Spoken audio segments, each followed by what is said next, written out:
I do not believe in taking the right decision, I take a decision and make it right. There are two powers in the world, one is the sword and the other is the pen.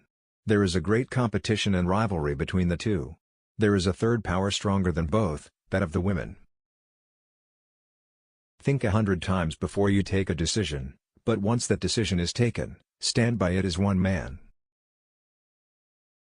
Expect the best, prepare for the worst. Democracy is in the blood of the Muslims, who look upon complete equality of mankind, and believe in fraternity, equality, and liberty. You are free to go to your temples. You are free to go to your mosques or to any other places of worship in this state of Pakistan.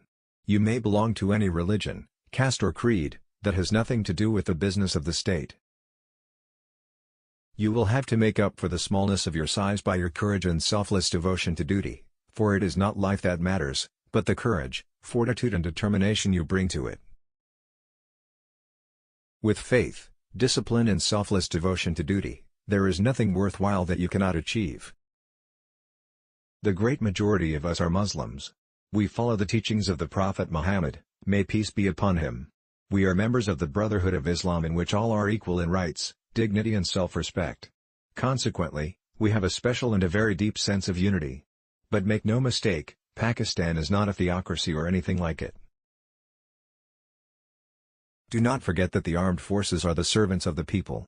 You do not make national policy, it is we, the civilians, who decide these issues, and it is your duty to carry out these tasks with which you are entrusted. I have lived as plain Mr. Jinnah and I hope to die as plain Mr. Jinnah. I am very much averse to any title or honors, and I will be more than happy if there was no prefix to my name. We have undoubtedly achieved Pakistan, and that too without bloody war, practically peacefully, by moral and intellectual force, and with the power of the pen, which is no less mighty than that of the sword, and so our righteous cause has triumphed. Are we now going to besmear and tarnish this greatest achievement for which there is no parallel in the history of the world?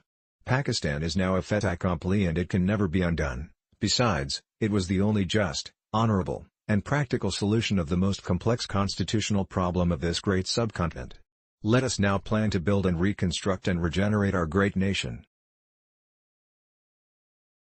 Islam expects every Muslim to do this duty, and if we realize our responsibility, time will come soon when we shall justify ourselves worthy of a glorious past. Pakistan not only means freedom and independence but the Muslim ideology which has to be preserved, which has come to us as a precious gift and treasure and which, we hope others will share with us. Come forward as servants of Islam, organize the people economically, socially, educationally and politically, and I am sure that you will be a power that will be accepted by everybody. Failure is a word unknown to me.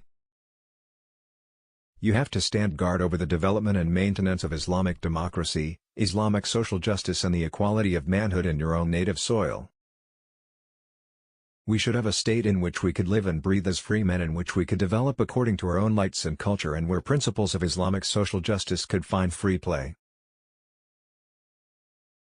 My message to you all is of hope, courage, and confidence. With faith, discipline and selfless devotion to the duty, there is nothing worthwhile that you cannot achieve.